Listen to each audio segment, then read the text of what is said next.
Hey, it's you. Welcome to another study, reading through the epistle of St. Paul to the Romans. And maybe you already know this, but you're just as much a saint as Paul was, because that is what God calls us, what he calls you. Here's the text that we're going to be reading, and we are going to be doing what disciples do. That's what these studies, these Hebrew verses studies, are all about. Disciples pray, and disciples read the word. Yeshua said, if you abide in my word, then you're truly my disciples. And that's what we want to do. We want to abide in the teachings of our master, not only that were given directly from his own mouth, but also the teachings that he gave through his chosen emissaries. And one of those guys was the notorious Saul of Tarsus. So, let's pray, and then we'll start here. Avinu Shebashamayim, our Father in heaven. Thank you so much for your invitation to enter into this relationship with your anointed King, your beloved Son, our great hero, Yeshua, from the little town of Nazareth, backwards, redneck hick town, the carpenter's son. Thank you so much that we can follow in the prints of his sandals, his very footsteps. Thank you that we can do that by learning a little of his Hebrew language that he read the Bible in, that he prayed the old Jewish prayers in. Thank you so much that we can read one of the letters of his shlichim, his apostles, and really just try to get in the mind of the apostle and understand exactly what it was he was trying to communicate, and try and get a better sense of the underlying Hebraic fabric of the writings of the New Testament. Thank you for the beauty of the Hebrew language. Thank you for the profound meaning in your word, and I pray that you would indeed open up those mysteries and those wonders to us this day. Thank you that we can give you our full attention, and that this can be an expression of our devotion to the Messiah and an act of love, not only from us to you, but also from you to us as we enter into this fellowship with you in the sacred time. Amen.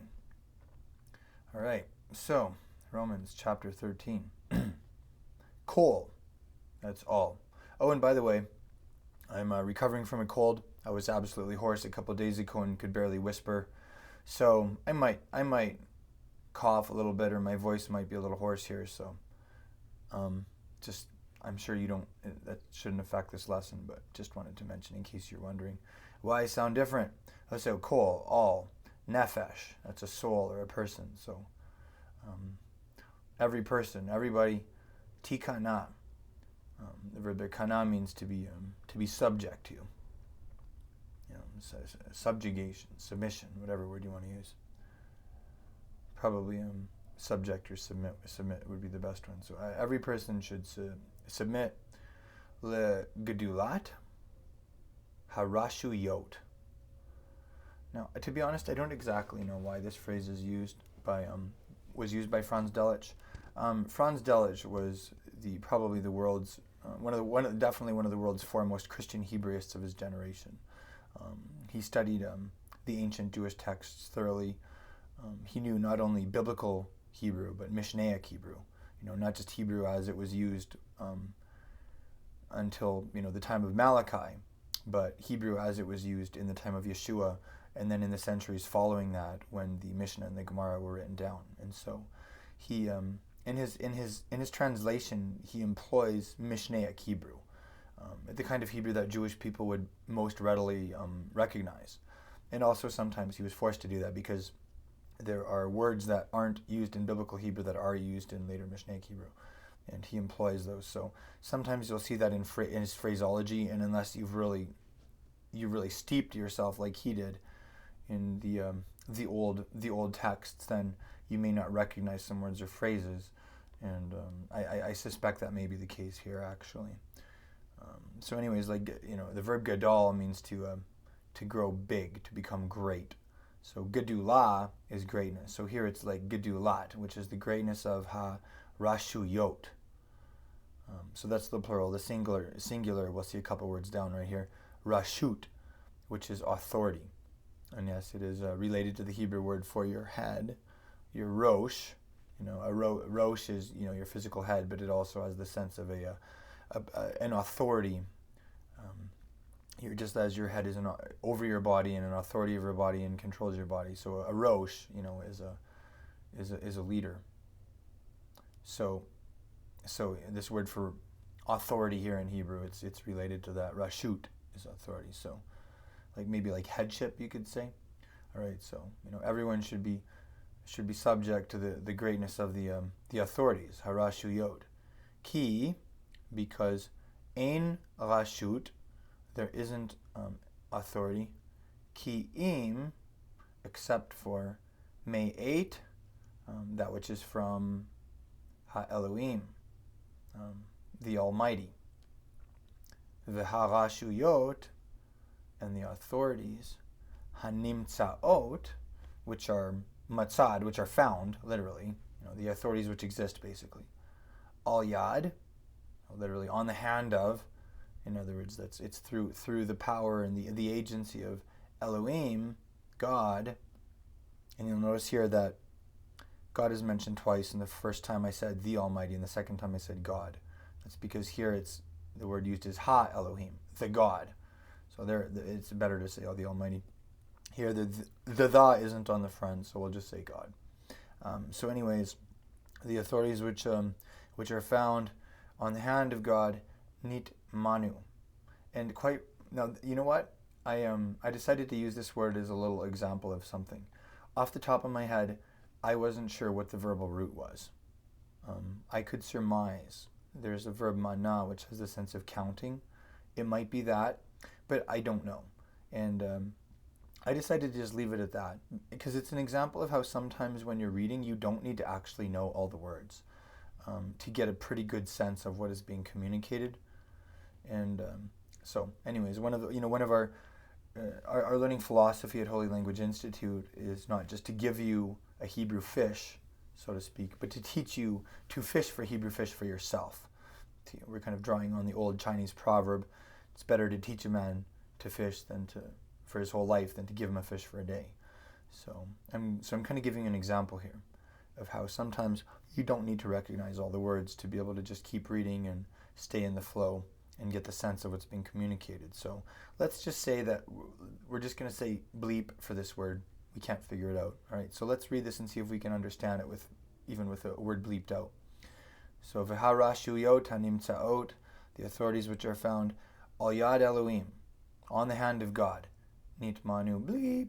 So you can get a pretty good sense. He's saying, the authorities which are there, they're there through God. All right, verse 2. Lachain, therefore, kol hamitkomem. So kol, all who. Now the verb here is kamam. It's related to kum, which means to get up, to rise. So here it has the sense of rising up in the sense of like an insurrection. And I'm using that word specifically because the word insurrection is related to the word resurrection, and both of these words in Hebrew, they come from the same verb. To be resurrected means you're raised. An insurrection, like where there's an uprising against the government, is also from that word. It's really quite fascinating, actually. Let's go on a little tangent with that one. How is the resurrection also an insurrection? Let's say, as we individually experience that in our own spirits and souls, and then also on the last day, when the dead are raised, how is that going to be the greatest rebellion ever? The greatest uprising against a government? That's fun to think about. Have you experienced that? Scripture says that Satan is an oppressor. He's like a compulsive oppressor. He can't help himself. That's what he does. He controls. He oppresses. He sucks the life out of people. He's a murderer. It talks about the dominion of Satan. Both of these terms are actually used in the book of the Maaseh HaShlichim, the Acts of the Apostles. It talks about, Satan's oppression. It talks about the dominion of Satan. And in both those cases, what happens when the life-giving Spirit of God comes sweeping through your life, rises up in your heart, starts to breathe within you. The oppression of Satan begins to, his yoke of tyranny is thrown off because you come alive. And what do dead bodies do when the Spirit of life enters into them and they come alive? In the vision of Ezekiel, it says they stand up on their feet. That's what we do. We stand up on our feet and we cast off that satanic yoke of oppression, and death is cast off. And an insurrection is staged against the prince of this world, the prince of darkness. I like that. Yeshua came to lead the greatest uprising in history, the great insurrection against the dark prince of this world. And he began the overthrow, and his authority he's been stripped of his authority. The devil has, but the battle is still being waged until the end. So that's interesting. And then also, obviously when Mashiach comes and the dead are raised, we're going to see the ultimate finale of that, when the last enemy, death, is conquered. Interestingly enough, Scripture says that God brought life and immortality to light through the gospel. It also says that the death was abolished through the gospel. So just as the abolition of slavery was legally declared, and then there was a historical period in which that abolition was enforced in reality, so death has been abolished legally. And now we're going through this season in which the cleanup is happening. And when Mashiach comes with all the armies of heaven, that's going to be finalized. And all the slaves are going to be set free forever. So anyways, we're going on a little bit of a rabbi trail with that, I know. But it's really quite fascinating how we have this Hebrew verb, and it means both resurrection and insurrection. And by the way, I hadn't planned on discussing any of that when I prepared this lesson, so hopefully that was from the Ruach. I know that it really spoke to my heart just now. All right. So, Hamit Komem, the one who rises up, La Rashut, against the authority. Mamra, okay, so maybe you know the word for bitter. It's like marar. If you've done Pesach, Passover, then you've probably had the bitter herbs, as I would say. If you say bitter herbs, that's okay. We can still be friends. But the bitter herbs are called maror, and that's from this verb marar. Or you may also recognize it from when Naomi, whose name meant pleasant, said, "Don't call me that anymore. Call me Mara, because my life has been what? My life has been bitter. Call me Mara, because my life has been that." So anyways, now what's interesting is that's the concrete meaning of the word bitter. And from that sense of bitterness, we get the sense of rebellion. They're the same word in Hebrew, which is really fascinating. I know I've explored this in previous lessons, so I'm not going to do it too much here. But if maybe you've had an experience in which you became embittered towards God, or towards someone who is in some position of authority or influence in your life, and you became reactionary, and you became, quote, rebellious. Though you can see how that works. They really do tie in together.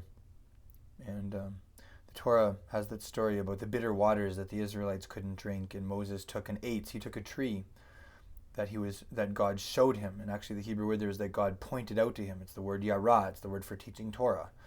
And God pointed it out to him, and when he threw the tree, into the bitter waters, they were made sweet. And that's a picture of the cross and the sufferings of the Mashiach.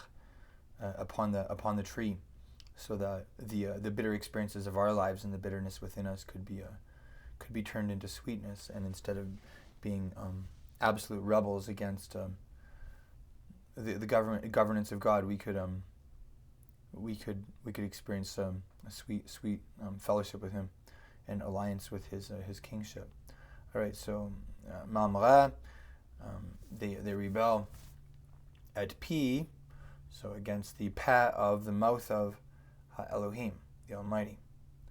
V'hamamrim, and the rebels, the bitter rebels, Yisu, they will carry or bear at avonam, their avon, their iniquity.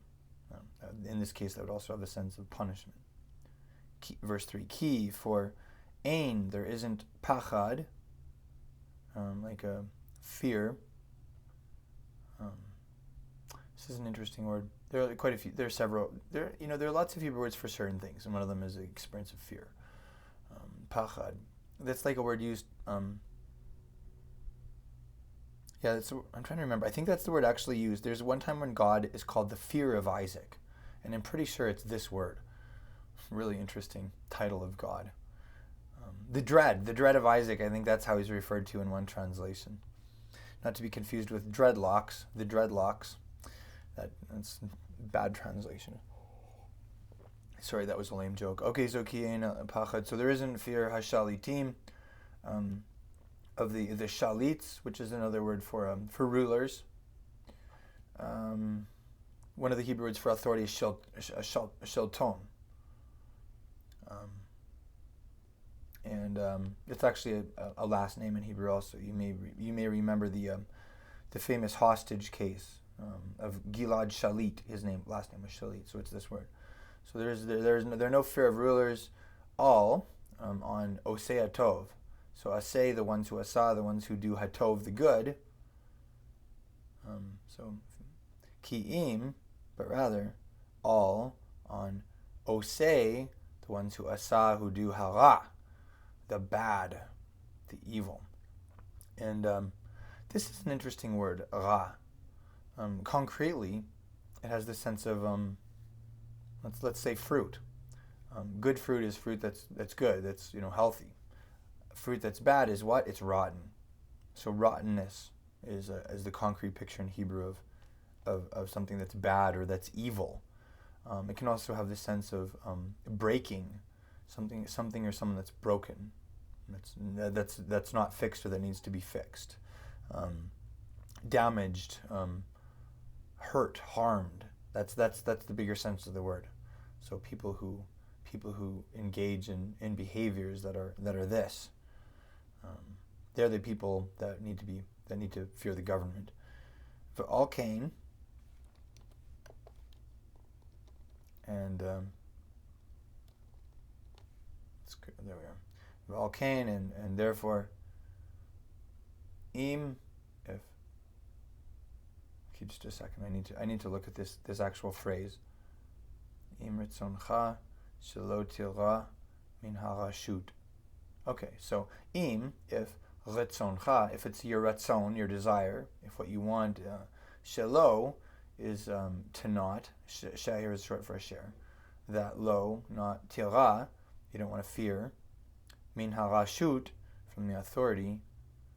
You could say the government. Let's say the government. Asay, so you do hatov, do the good. V'haya lecha, and it will be for you. Shevach, praise. Me'ita, from it. And definitely this is government in its ideal state. Clearly not every single government in history has fully exhibited this ideal. Verse 4. Ki, for mishameshet. Okay, so the verb there is shamash, and it means to serve. If you celebrate Hanukkah and you light up your Hanukkah, the Hanukkah menorah, then you probably know that the candle that lights the others is the shamash. It's the servant candle, which is a beautiful picture of servanthood, lighting, using your flame to light up more candles. So anyways, here we have mishamesh, or like in a synagogue, like the janitor, so to speak, is the shamash also. Okay, so mishameshet, it's a servant, Elohim, of God. He is it. It's kind of funny phrasing here. Mishameshet Elohimi. So a servant of God is it, litov, for good, lach, for you. Aval, however, im hara, if it's the bad ta'asah that you're doing, yara, fear. Ki, for lo lechinam. So chinam is like free. So it's like, or like, which is interesting because like it's that's related to the Hebrew word for grace, which is chen. So chen is grace or favor, and then chinam is free.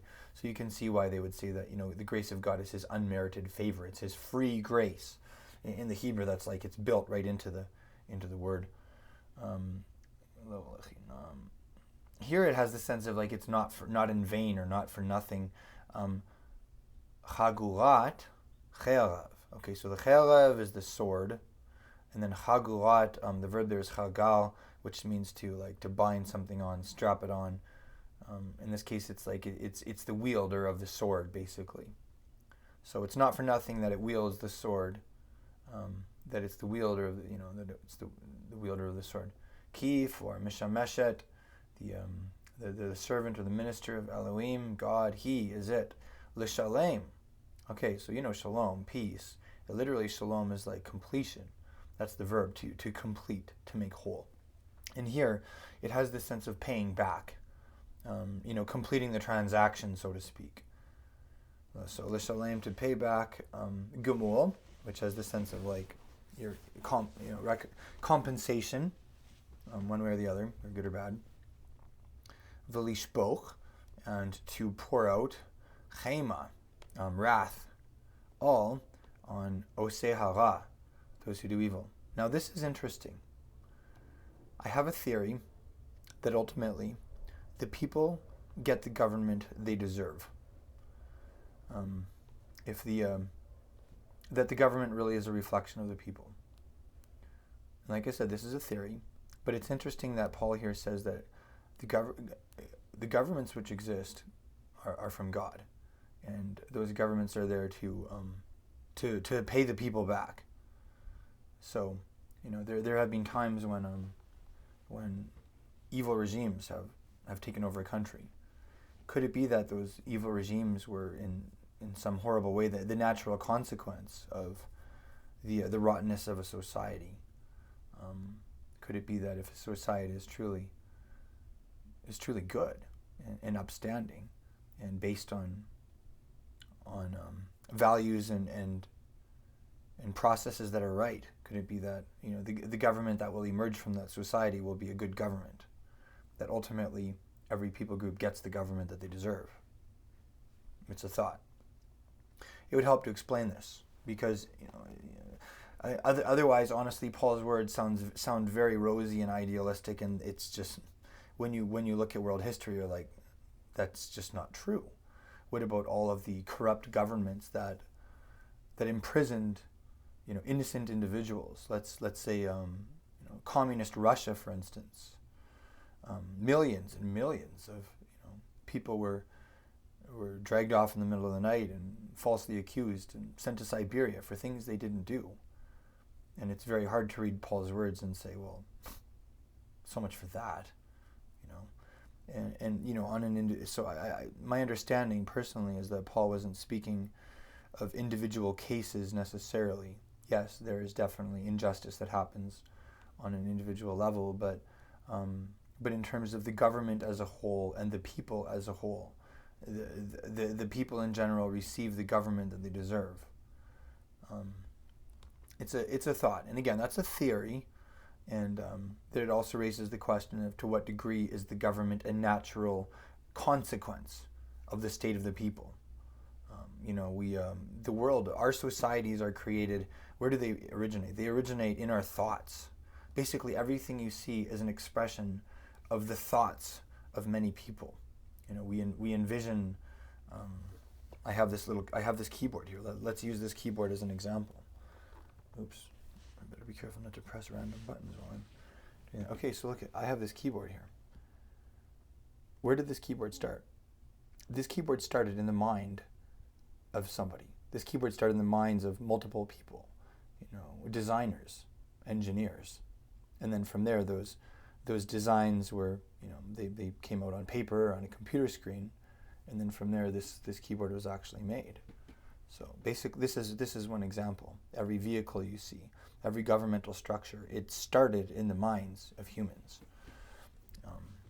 So anyways, that's just it's a theory that I personally have about government, which is really scary actually when it comes to democracy also, because democracy is a reflection of the people. If you have a society that's absolutely rotten, and they're ruled by a democratic government, then guess what kind of government there is going to be reflected? A rotten government. And basically, it's an example. So even democracy can be very scary depending on the moral fiber of the nation.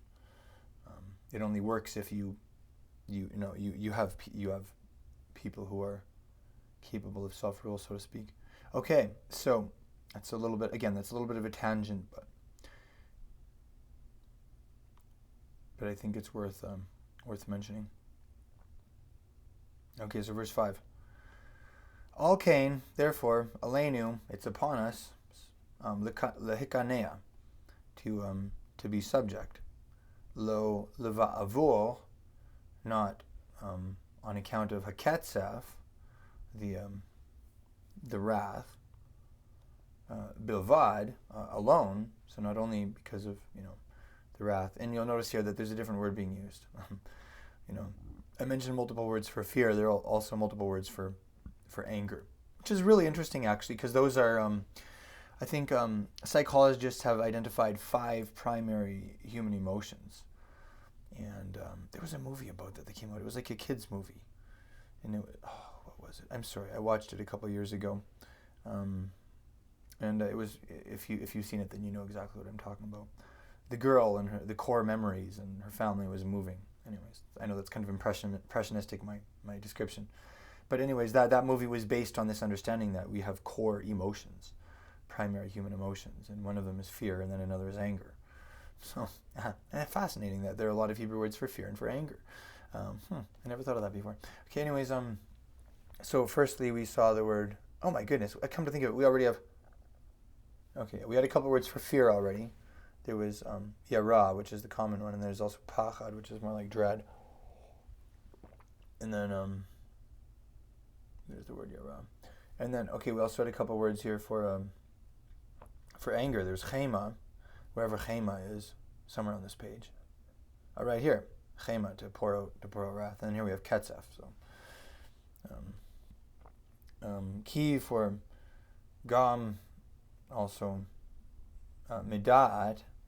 So from the yadaying of the knowledge of chovatenu, our chovah, which is like our debt, our obligation, what we should do. So in other words, we shouldn't just submit to the government, because if you don't, the wrath of the government is going to come down upon you. But you should also do it because it's the right thing to do, because you should. All right, verse 6. Al kan, therefore, notnim, giving, atem, are you, at hamas, which is like tax, those kinds of things. Ki for misharate, the servants of Elohim, God, Haim, are they, omdim, they're modding, standing, lazot, to this, all on mishmaltam. So that's their, the verb there is shamar, which means to guard or to keep or to care for. So here it's like they're, like something they're responsible for would be a good sense of that. What's a good English word? See, this is where it's like nice to just read the Hebrew, because you know the sense of the word, and you don't have to be like, what's the best English translation? At this point we're also like lapsing into translation, right? And that's hard for me, because I really like to try and give the fullness of the word, or find just the right word. I mean, it really is. It's the joy of translation is what it is. It's an art form, but sometimes I get sucked into it a little too much, maybe for these lessons. Yeah, like just on their responsibility. Verse 7. L'chein, therefore, tenu, so you Natan, give l'chol ish, to each man, ma, what, she'atem, so she here is short for asher, what, atem, you, chayavim, what you owe, lo, to him. Hamas. So it's like the tax or the cust. I looked up this word in the Greek. They're basically two words that are very similar. And so here we'll just say tax. La'ashel, to who lo, it's his. Hamas, the tax of a hameches, and this is another word that has the sense of tax basically. And we have two words in here like that are similar. So like a tax collector, for instance, is the moches, the one who collects the meches. So like these words can have the sense of tax. It can also have the sense of like legal custom and procedure. So meches and the you know what? Let's do it. Let's look up this word in Esword. I'm just so curious, like how this verse here, verse 7, and how it's translated, because you have two words that are very similar.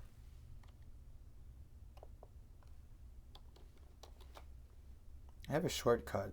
If I hit Control Alt S, ideally, Esword comes up, but sometimes such is not the case, apparently. Esword, where are you? Here we go.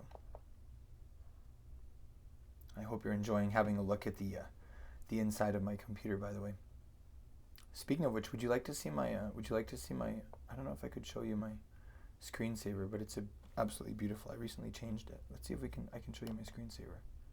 There it is. That's my screensaver. That's the video that we're actually filming right now. I'm using ice cream screen recorder, so it's an ice video. It's kind of funny. Anyways, now it really is like we're just like out for coffee and we're studying, and I'm starting to like go off topic a little. That's okay, hopefully. All right. So here we are. Romans 13. There are only 14 verses here. Romans 13:7. Compare. All right. If you know the tax collector, revenue collector. Okay, see, so like in the complete Jewish Bible, one has a sense of tax and one has a sense of revenue. You know what? Let's look at this in the Strong's real quick here. Okay, so tax in the Greek is phoros, and there's apparently it's not used very often. And you can see the Strong's description: a load, tax, toll, tribute. Okay, and then the next word here in the NSB is translated custom. Telos. Oh, that's interesting. That word has the sense of like goal, purpose, levy. Okay, custom. Interesting. So those are the two words in the Greek. And KJV, tributing custom. NIV, taxes and revenue. That makes sense. Tribute and tax. Okay, so hopefully that didn't feel like too much of a waste of time for you. It's interesting because we're reading a translation from the Greek, so it's interesting to ask yourself, okay, what does the Greek say? Why did Franz Delitzsch pick the words that he did? Okay, so v'hamorah, and that is the sense of fear or awe or respect. I actually like this because, we talk about fearing God, and for some of us, that's not a word that connects. Like, are you sure you want to be afraid of God? Like, doesn't that make you want to run away from Him? But in the Hebrew, it has the sense of awe and respect. So someone who is a God-fearer is someone who respects God, who holds Him in high regard, who is in awe of Him. And I really like the sense of awe. Another example of this is in the 10 days from Yom Teruah to Yom Kippur, the day of trumpets to the day of atonement. Those 10 days in Hebrew are called the Yomim Noraim, the days of awe, and that's a great example of they're days of fear, of deep soul searching and introspection, of recognizing that God is not only a merciful Father, but He's also a just judge, and so we feel a sense of fear. We feel a sense of the awe of God, and that's why those days are called the days of awe. So that's an example from Jewish tradition, I guess.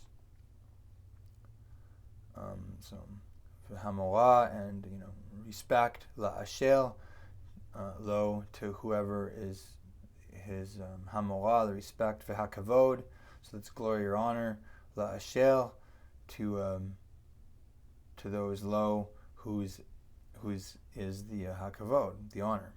Verse 8. V'al tiyu, and don't be chayavim, so don't be owing, like in the sense of a debt or an obligation, la'ish, to a man, a person, deval. So that's like a word or a thing. In other words, don't owe anything to anybody. Don't be indebted. Zulati, except for ahavat, the ahava of, that's the love of ish, a man or a person, et reyehu, to his reya, to his fellow, his neighbor, his friend. It's a very powerful statement. And I'm a little disappointed in this translation because I believe there may have been some Hebrew wordplay in the mind of the apostle here, and that could have been overlooked. The Hebrew verb to owe a debt here, it's chayavim, so those who are debtors. But the verb is chov, like a chov is a debt. There is a Hebrew word to love, which has this sense of loving in like a dear or kind of like a attached way, and that word is chavav. So it's like Paul was saying, don't chov anybody except to chavav them. They're very, very closely related words in Hebrew. And so there could have been some Hebrew wordplay. Because why did he say that? Don't owe anybody anything except the debt to, don't owe any debts except the debt to love. Well, in Hebrew, that's almost the same word. There's wordplay there. So I'm a little bit disappointed that Franz Delitzsch used the word ahava, the regular word for love, instead of this word to love dearly, in an attached manner, which is neat too, because I think that's why that word for love has the sense of attachment, because when you're in debt to someone, you have this abstract attachment to them. So this is an example of why I love reading the Bible in Hebrew. I love reading a translation of the New Testament, and I really try and ask myself, what were the underlying Hebrew terms that were in the mind of the apostle as he was communicating this stuff, because I really believe they were there. Okay, ki for ha'ohev, the one who loves,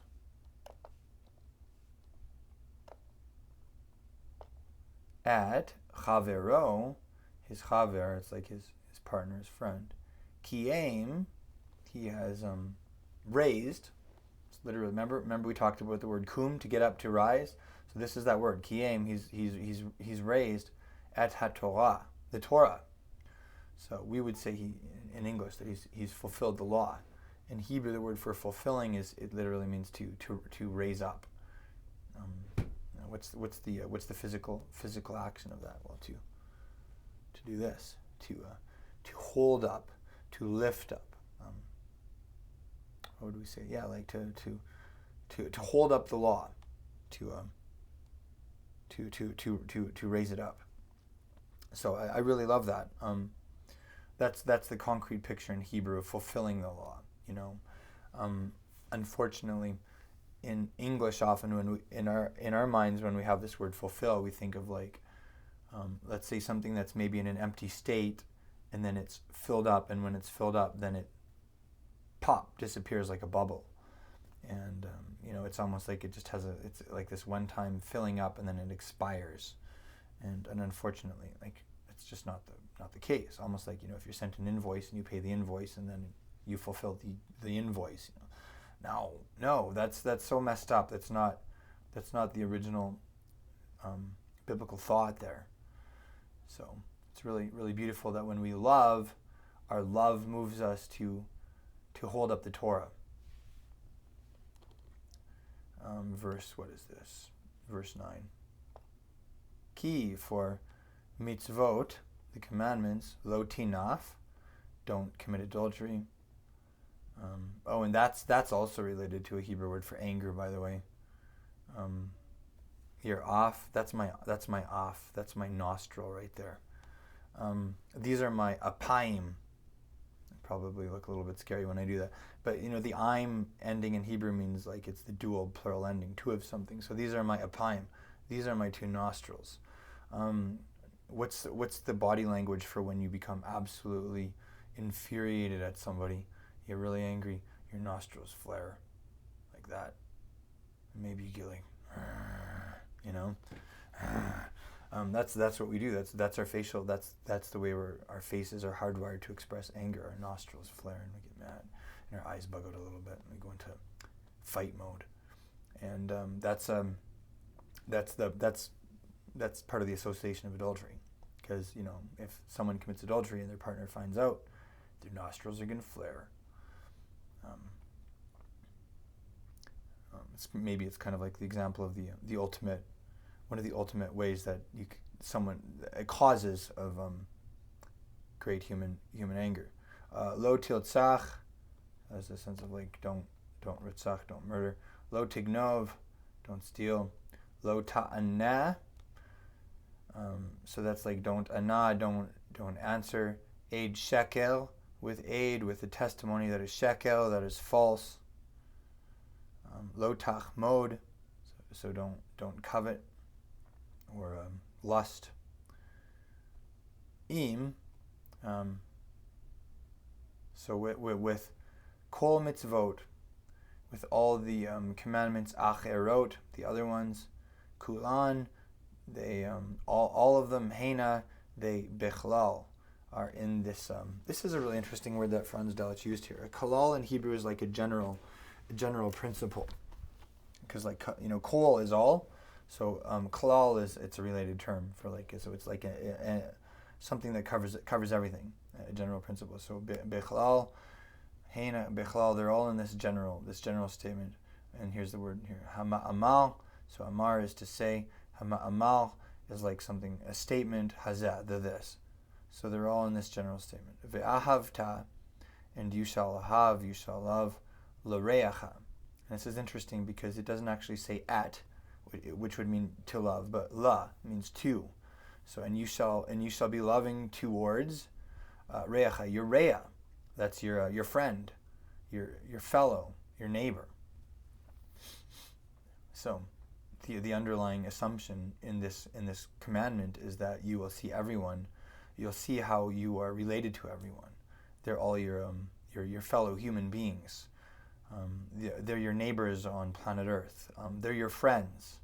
Basically, you see everyone through friendly eyes, and therefore, because you recognize your relationship to them and with them, you are loving towards them. So, and that's actually really helpful, because I don't know about you, but I do not love everyone. I feel absolutely no love towards some people. But that doesn't mean that I can't be loving towards them. You can feel absolutely no love for someone, and you can still act in a loving way towards that person and show them love through your actions and your speech. So it's really neat how that's recognized in how this mitzvah is phrased. Okay. Anyways, ve'ahavta l'reacha, so be loving towards your friend kamocha, like yourself. Verse 10. Ha'ava, the love, lo tara, it doesn't do evil. And again, here's some Hebrew wordplay that was probably in the mind of the apostle. Did you notice how the Hebrew words for evil and friend are spelled almost exactly the same? So ra is evil, rea is friend. What is this to teach us? That friends are bad and you shouldn't have any friends. Just kidding. But it is interesting, isn't it? Now, remember, one of these senses of evil, it has the sense of hurt or damage. And I think we can all agree that the people who are in who are capable of hurting us the most deeply and damaging us in the most, it's the people who are closest to us. It's our friends. Nobody can stab you in the back and hurt you most deeply and betray you than the closest friend. Judas being a great example of that. That's something that Yeshua himself experienced. So it's really interesting, again, that in the Hebrew language, it's recognized this the danger of close relationships. Okay, so love doesn't do evil to a friend. Lo tara l'rea. Al ken, therefore, ha'ava, the love, kiyum, it's like the upholding, the raising, the fulfillment, ha-Torah, of the law, kula, of all of it. Now, having said that, sometimes people take this text and they absolutely misinterpret it because they don't read it in the broader context of Scripture. There are different kinds of commandments, and this is recognized in the Hebrew terminology. We have the broad term mitzvot, commandments, and then there are different kinds of commandments. There are chukim, which are laws, and it's understood in the Jewish interpretation of the language that these are laws that they wouldn't like come naturally. They're not instinctive behaviors. They're given, and sometimes you don't even know why God says to do a certain thing. Then there are also mishpatim, which more has the sense of like behavioral patterns, traditions, customs, procedures. These would be maybe more the ones that would come naturally. And that mishpatim, that's also the word for justice, fair treatment. This is something that indeed, we have a very clear sense of as very early on as kids. If you had a sibling and you get a snack and your sibling got a bigger snack, your sense of justice kicks in right there and then, and you say, that is not fair, that person should get 2 grams extra of ice cream than me. And I say that because when I was growing up with my 3 brothers, when it came to have ice cream, we literally got out my dad's postal scale that measured things to the gram, and we measured out how much ice cream each of us got because we couldn't stand the idea of injustice that someone would get more ice cream than us. So we have chukim and mishpatim. The chukim are the laws that aren't intuitive, and then the mishpatim are the laws that are intuitive. And so that's really important to recognize because, some people say, well, all you need to do is just love God, love people, and you don't have to do anything beyond that, just, okay. And yes, that's where it starts. It does start with love. But then from there, God says very clearly, study my word, because I have things that I want you to do that are not just going to come naturally. For instance, if you're a Jewish person, you wake up in the morning, and if you've never read the Torah or heard anything about the Torah, you're not just going to instantly say, I'm just going to take every 7th day off from work. I just love God, and so I'm going to do that. Like that doesn't make sense. Basically, in terms of our relationships with each other, the horizontal mitzvot, so to speak, then when you love, these things are going to come naturally. However, in your vertical relation, the vertical mitzvot, your relationship with God, there are certain things that God likes that you wouldn't necessarily figure out unless He told you explicitly. Like how He told the people of Israel, I like it when you take every 7th day off as a special day between you and me. I like it when you bind tefillin, you tie my word on your body as a sign. I like it when you do the calendar a certain way, and you take off, you celebrate certain holidays, and you do certain things on those days. Like that, just because you love God doesn't mean you're going to all of a sudden automatically start doing that stuff. You've got to actually study the Torah. So anyways, unfortunately, sometimes people take an overly simplistic approach to this text, and they say, well, all you got to do is love. And that's true. That's the beginning, but that's not the end, especially when it comes to the vertical mitzvot, the commandments pertaining to your relationship with the Holy One. Context. Read the whole Bible from Genesis to Revelation. Don't just take out snippets from Paul and take them out of context, because it'll mess you up and it'll mess other people up. All right. Verse 11. V'chazot, and like this, asu, do. Mipnei, because, literally from in front of she'atem, because you yodim, you know, et hasha'ah, the hour. Ki, that chaval, it's already 8, it's the time. Lehakitz, to wake up, which is interesting because it's related to the word kates, the end. Why? Because when you wake up, it's the end of your sleep. And there's some profound prophetic things there about the end of the world and the great awakening that will happen. I've talked about that in previous lessons, so I'm not going to do that here. Anyways, it's a time for you to wake up. Min from Hashena, from the sleep. Ki for Yeshua Tenu, or Yeshua, or salvation. Krova, it's close. Ata, now. Mehayom, from the day. Ashel, when Banu, we L'ha'amin. We amand, we believed, we said amen, so to speak. That's very powerful. Paul didn't say once saved, always saved. We've experienced everything there is to experience of salvation. He said now salvation is nearer to us than when we first believed. So are you saved? Yes, you are. Do you need God to save you today? Yes, you do. Is God going to save us in the future in a way that he hasn't yet? Yes, he will. Verse 12. Halayla, the night, chalaf, it's past. V'hayom, and the day, karev, it's close. Lachen, therefore, nasira, let's remove now, or please, et maaseh, so that's the maasim of the deeds of, the actions of achoshech, the darkness. V'nilbsha, and let's be lavashed, let's be clothed, or let's clothe ourselves at clay. Now a keli is like a vessel. It can have the sense of a tool, or sometimes even a garment, an instrument, an object. Let's just keep reading and find out. So clay, the kelis, neshek, that's the word for a weapon, and it's related to, well, it's also the word for kiss. Why? Because in both cases, with your lips or with a weapon, you are coming in first-hand contact with the other person. You're engaging with them. Again, it's very interesting because we talked about Judas and how he was the Reah. He was the friend who did the most ra, the most damage to the master. And now here we have this word for kiss, which also means what? Weapon. Ouch.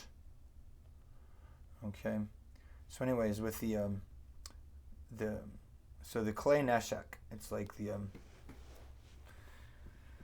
tools of the weaponry, I guess. So let's clothe ourselves with the weaponry or of the light. It's very powerful. That light is your weapon against darkness. Verse 13, uch hit halech.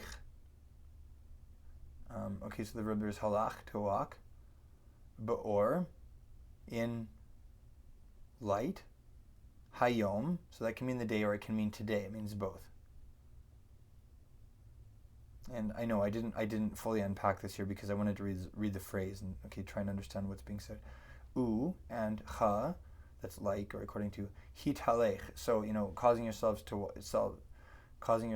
walk be'orayom, in the light of the day. All right. So and as we walk in the light of the day, nit halcha. So let us halach, let us walk bitzniut. The verb there tzana, it has the sense of modesty. It's like when you don't show it all. There's concealment. So let's walk in modesty. Lo v'zolalut. So zolal is a glutton, someone who overeats. Uv shikaron, and shikaron is it's drunkenness. The verb there shachar is the word to become intoxicated. Interestingly enough, God told the people of Israel, if you're too far away and you can't bring your produce to the temple to eat it there and celebrate with me, then sell it, convert it to cash, take it to the temple, and buy whatever your heart desires. Buy what you want, meat, and then he said yain, wine. He also said shechar, which is it's the word for like a beverage that has the capacity to intoxicate you. So here we have shikaron, which has the sense of that's not a good thing. That's alcoholism right there. So basically saying let's walk in modesty, and in self-control, and not in overeating and over drinking, gluttony and drunkenness. Velo, and not bagilui arayot. So gilui here is literally to reveal or uncover, and arayot has the sense of like nakedness. Let's just euphemistically say nakedness, not in the uncovering of our nakedness. V'asot, and doing zima, which is like lewdness. It's like it's acts that you had planned ahead of time. But it has the sense of like specifically sexually lewd acts. Velo, and not v'moriva, not with like mriva, that's like strife, dissension, fights, quarrels, disputations, those kinds of things. So this is very interesting right here, because some people, they'll be like, well, I don't these fleshly excesses. I eat healthy and I live a celibate life, or whatever, very modest that way. But then maybe that person starts fights, and it's just a very, disagreeable person. So there's a little something here for everybody, Vakina, and kina is like jealousy or passion. And here, obviously, it has the negative sense. Jealousy, again, that's one of those deep inner things. It's like, okay, so maybe you're not an alcoholic, but how nice are you? Maybe you're not. Maybe you don't.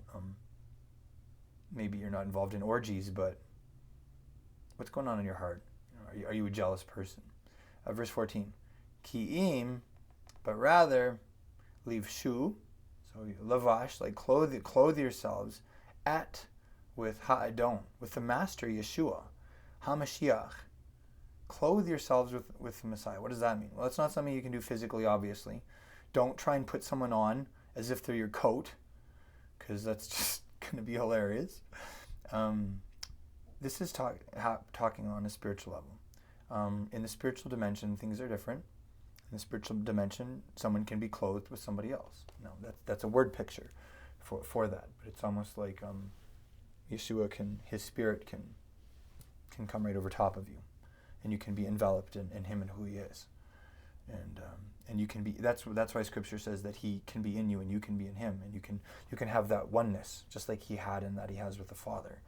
He said, in John 17, he said, Father, I pray that just as you're in me and I'm in them, that they can be in each other, and that they can be in us, and that we can be in them. That's a spiritual thing. That only happens in the spiritual world. If you try to do that with two people physically, they just get smushed, and it's just a big bloody mess. That's a spiritual thing. And that's why, it uses all these metaphors to describe that. It talks about how we drink of the Spirit. Just like you take a drink and that water goes into you and you ingest it and it becomes part of your body. On a very deep level, that's what happens with us in God. That's what happens with us in Yeshua. Our very spiritual beings are intermingled with each other, and we experience that level of union. And there are certain physical interactions, for instance, that husband and wife can experience that are a mitigated picture of that. But what we can experience with God through this Messiah is so much fuller and so much deeper, and the oneness, the union is so much more spectacular. And Paul's saying that's what you can have with the Messiah, just like you would put on a cloak, you would wrap yourself in your tallit. Be wrapped in the love of Messiah. Put on him until you're fully enveloped in him and his spirit. V'da'agu, and the word there, da'agad, has the sense of like worrying about or caring about. So, and care, live sarchem, for your basar, for your flesh, care for your bodies. However, lo, not lehagbil, so not that's the word for like to overwhelm or prevail, or just to be really like strong or mighty. I'll give you a couple examples. So the verb gavar. Remember in the flood, in the story of the flood, it says the waters they kept coming up until they prevailed over the earth. That's the word. They prevailed. That's also the word for like a warrior. Like David's mighty men were his giborim. It's that word. It's like they were these guys who they could fight and prevail against anyone else. They were warriors. So it says take thought for your body.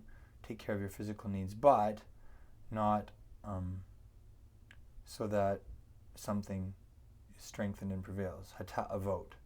Ta'avot are like your cravings, your physical cravings. You may remember the Israelites had this place where they had this instance where it was one of the many moments of extreme friction they had with God, and a bunch of them ended up dying, and they got buried, and the place was called the graves of greediness.